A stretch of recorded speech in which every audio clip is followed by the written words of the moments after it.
사도신경으로 우리의 신앙을 하나님 앞에 고백합니다.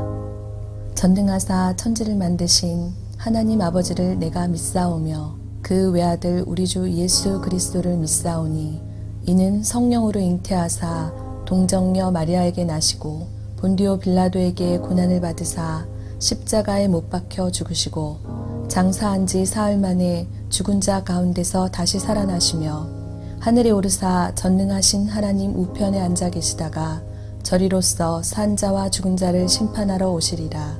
성령을 믿사오며 거룩한 공회와 성도가 서로 교통하는 것과 죄를 사하여 주시는 것과 몸이 다시 사는 것과 영원히 사는 것을 믿사옵나이다.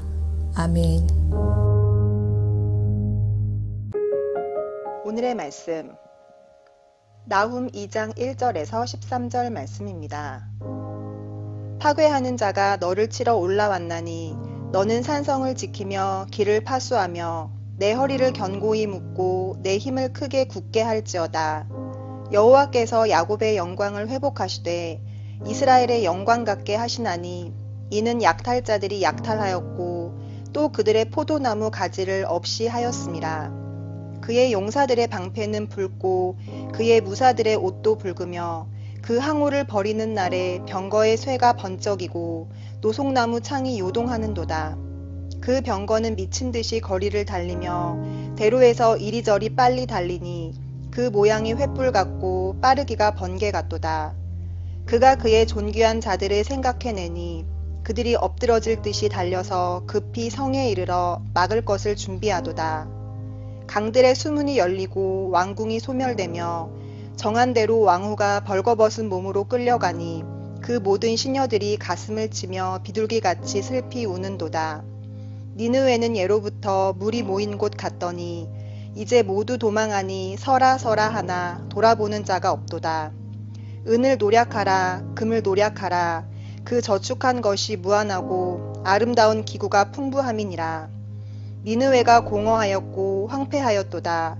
주민이 낙담하여 그 무릎이 서로 부딪히며 모든 허리가 아프게 되며 모든 낯이 빛을 잃도다.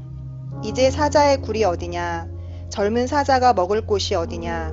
전에는 수사자, 암사자가 그 새끼 사자와 함께 거기서 다니되 그것들을 두렵게 할 자가 없었으며 수사자가 그 새끼를 위하여 먹이를 충분히 찢고 그의 암사자들을 위하여 움켜 사냥한 것으로 그 굴을 채웠고 찢은 것으로 그 구멍을 채웠었도다. 만군의 여호와의 말씀에 내가 내 대적이 되어 내 병거들을 불살라 연기가 되게 하고 내 젊은 사자들을 칼로 멸할 것이며 내가 또 내 노력한 것을 땅에서 끊으리니 내 파견자의 목소리가 다시는 들리지 아니하리라 하셨느니라. 우리가 믿는 여호와 하나님은 천지를 창조하시고 다스리시고 주관하시는 분이십니다. 믿으십니까? 이 사실을 가장 적나라하게 보여주는 부분이 바로 요나서가 아닐까 해요. 요나 선지자가 하나님의 말씀에 불순종하고 도망갔을 때 그가 배를 타고 가던 그 지중해에 풍랑이 일어나게 됩니다. 그런데 이때 많은 사람들이 각자가 믿는 그 신들의 이름을 불러가며 기도를 해도 풍랑이 잠잠해지지가 않는 거예요. 요나가 하나님의 말씀에 불순종해서 이런 일이 일어난 것이다 라고 말을 하고 자신을 들어서 바다에 던지면 괜찮아질 것입니다 라고 이야기를 하니 어떻게 됩니까? 사람들이 요나를 바다에 던져요. 그러자 어떤 일이 일어납니까? 조금 전까지만 해도 자기들을 집어삼킬 것 같았던 그 풍랑이 금세 잠잠해지는 거였어요. 이후 요나가 어떻게 되었을까요? 마치 요나를 기다렸다는 듯이 큰 물고기가 요나를 집어삼킵니다. 그런데 이 일로 요나가 죽임을 당한 것이 아니라 이 물고기의 뱃속에서 3일을 살아서 지내게 돼요. 그리고는 니느웨 성 앞 바닷가에 요나가 이제 토해지게 되죠. 이후에 요나는 니느웨 성을 다니면서 복음을 전했어요. 높은 곳에 올라가 니느웨 성이 이제 불타는 곳을 구경하려고 했는데 그때 햇빛이 얼마나 뜨거웠는지 그때 하나님께서는 요나를 위해서 박넝쿨을 만드셔서 뜨거운 햇빛을 가려주셨습니다. 그러니까 이 일에 요나가 얼마나 기뻐했는지 몰라요. 다음날 딱 됐는데 하루 만에 벌레들이 나타나서 박넝쿨을 다 갉아 먹어버린 거예요. 그러니까 박너클이 시들어 버렸죠. 그때 또 때마침 뜨거운 동풍이 요나를 향해 막 불어오니까 요나가 너무 더워서 괴로워했어요. 그러자 자신을 죽여달라라고 이야기를 하죠.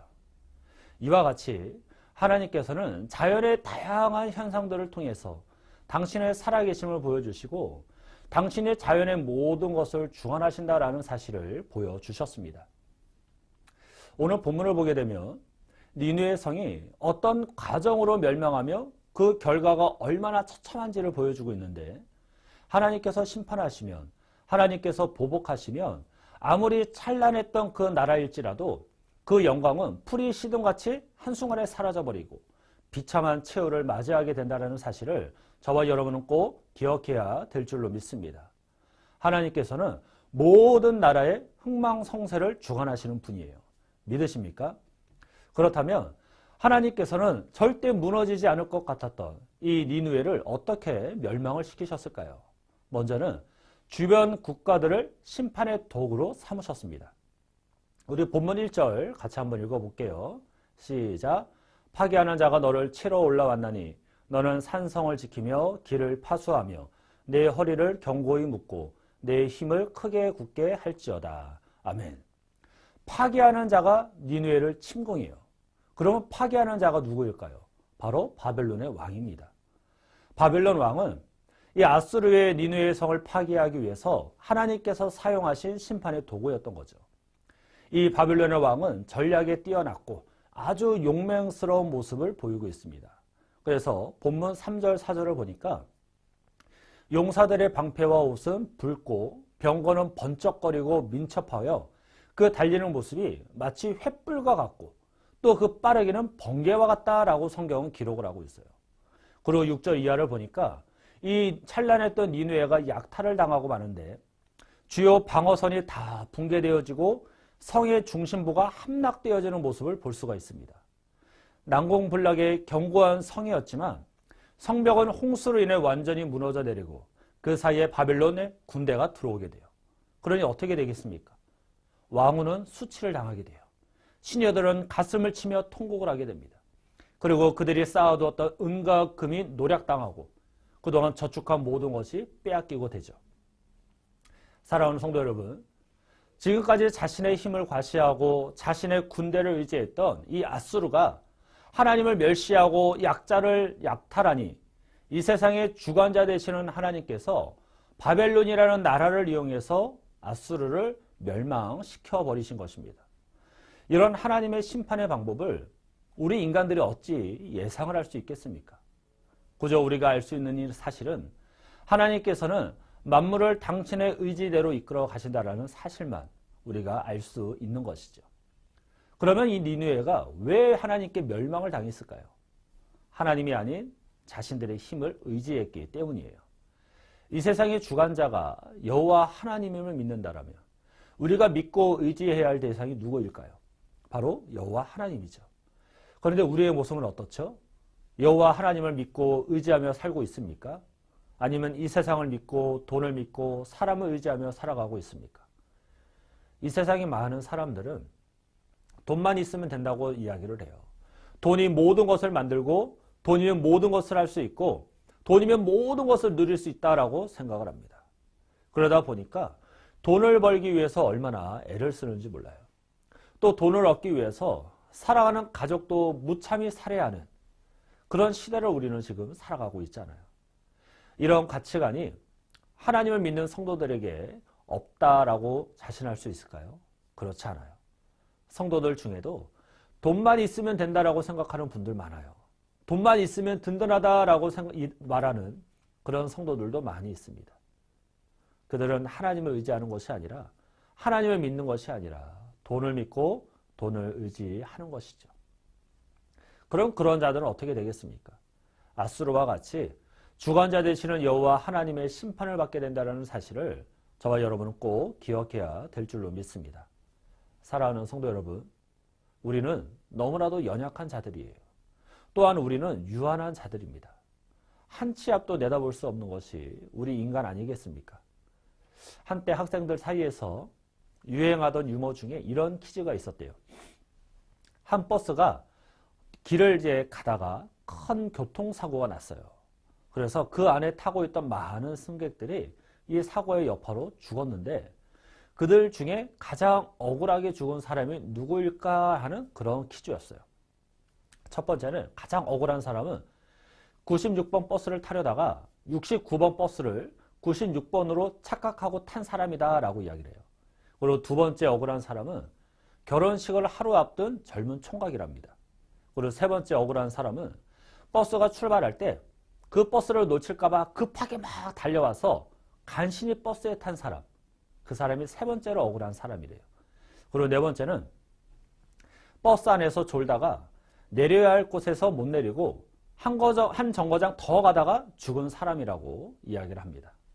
여러분 너무 웃기지 않습니까? 그런데 이 웃음 뒤에 결코 우리가 웃어넘길 수 없는 진리가 숨어 있어요. 무엇입니까? 우리는 바로 앞의 일도 내다보지 못한다라는 사실입니다. 니느웨가 그랬어요. 자기들의 힘이, 자기들의 영광이 영원할 것이다 라고 착각을 했어요. 자기들이 세상의 모든 것을 주관하는 자들이다 라고 그들은 생각을 했습니다. 하지만 모든 것을 주관하시는 분은 여호와 하나님인데 이 니느웨 사람들은 그 사실을 망각했기 때문에 하나님의 심판에서 자유로울 수 없었고 결국에는 멸망을 당하고 말았던 것이죠. 사랑하는 성도 여러분, 저와 여러분은 이 아수르의 전철을 밟지 말아야 될 줄로 믿습니다. 이 세상을 주관하시는 이는 내가 아니라 돈이 아니라 세상이 아니라 여호와 하나님이다라는 사실을 우리가 다시금 기억해서 하나님의 말씀대로 살고 의의 길을 걸어가는 그러한 삶을 살아야 될 줄로 믿습니다. 그렇게 되어지면 하나님 안에서 참된 기쁨과 평강의 삶을 살아가게 되는 것이죠. 오늘 하루 모든 것의 주관자 되시는 그 하나님 안에 거하셔서 하나님으로 감사하고 만족하는 그러한 삶을 살아가는 저와 여러분들 되시기를 주님의 이름으로 간절히 축원합니다. 기도하겠습니다. 사랑과 은혜가 충만하신 하나님 감사합니다. 세상의 모든 역사를 다스리고 주관하시는 분은 돈이 아니라 세상의 가치가 아니라 바로 여호와 하나님임을 다시 한번 믿고 고백하며 나아갑니다. 하나님, 지금까지 우리가 세상을 의지하고 사람을 의지하고 돈이 전부인 것 마냥 살아왔다라면 이제부터는 여호와 하나님만을 바라보고 여호와 하나님이 내 삶의 주인임을 고백하며 나아가는 그렇게 살아가는 우리 모두가 될 수 있도록 주님 도와 주시옵소서. 한때 찬란한 영광을 드러냈던 아수르가 하나님의 심판에 견디지 못하고 멸망당했듯이 우리도 그 하나님의 능력, 그 하나님의 전지전능하심을 믿고 하나님 앞에 나아가는 겸손한 모습으로 이 세상을 살아가는 우리 모두가 되어줄 수 있도록 주님 도와 주시옵소서. 오늘 하루 주관자 되시는 그 하나님만을 바라보고 하나님의 말씀에 쫓아 살아가는 우리 되어서 하나님을 기쁘시게 드리는 참된 기쁨과 평강의 삶을 살아가는 우리 모두가 되어줄 수 있도록 하나님 도와 주시옵소서. 감사를 드리며 예수님의 이름으로 기도합니다. 아멘. 주님이 가르쳐 주신 기도로 예배를 마칩니다. 하늘에 계신 우리 아버지여, 이름이 거룩히 여김을 받으시오며 나라가 임하시오며 뜻이 하늘에서 이루어진 것 같이 땅에서도 이루어지이다. 오늘 우리에게 일용할 양식을 주시옵고 우리가 우리에게 죄 지은 자를 사하여 준 것 같이 우리 죄를 사하여 주시옵고 우리를 시험에 들게 하지 마시옵고 다만 악에서 구하옵소서. 나라와 권세와 영광이 아버지께 영원히 있사옵나이다. 아멘.